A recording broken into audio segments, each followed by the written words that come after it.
Well, tonight we now know that at least 22 Americans are dead, dozens still missing as the fighting intensifies tonight between Israel and Hamas militants in Gaza. Today, Governor Kemp ordered all U.S. and Georgia flags to be flown at half-staff in memory of these lives lost. Meanwhile, President Biden reaffirming U.S. support for Israel today in Washington as House Republicans take a big step toward electing a new speaker. Jay Gray with the latest tonight.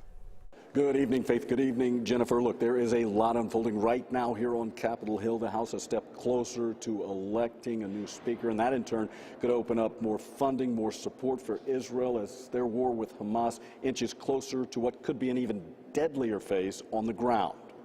In what is, by Washington standards, a surprisingly fast move, House Republicans have agreed for now that Louisiana Representative Steve Scalise will move forward as a candidate for Speaker. Obviously, we have a very important vote. It's really, really important that this Congress get back to work. We select a speaker, go to the House floor, get to 218, and then get the House working again. With the full House in session, Scalise needs a simple majority to be elected leader. In a secret ballot behind closed doors today, he reportedly had the support of 113 of his Republican peers, which means this legislative tug of war is still far from over. And adding pressure to the politics. For the fifth day now, rockets fill the air between Gaza and Israel, a fight that could soon shift to the ground, with Israeli tank battalions gathering along the border and more than 300,000 soldiers shifting from reserve to active duty.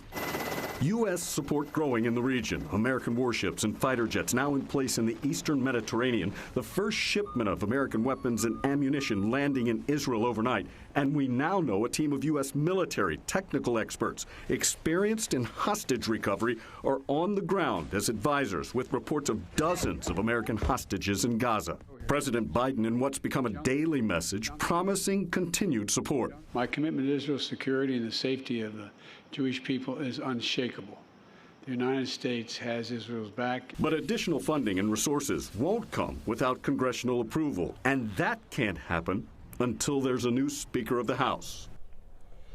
As headlines detailing violence in Israel and Gaza dominate social media, the news, and many of our conversations, health experts say the traumatic events can cause a heightened sense of stress and anxiety, especially among our children.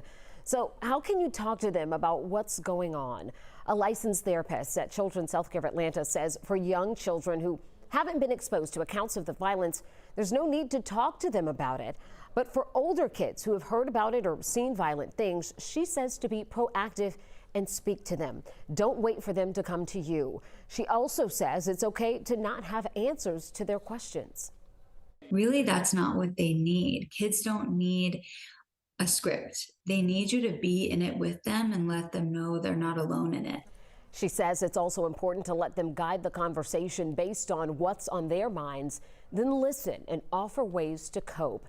And if it feels a little too overwhelming, it's okay to take a break from the exposure.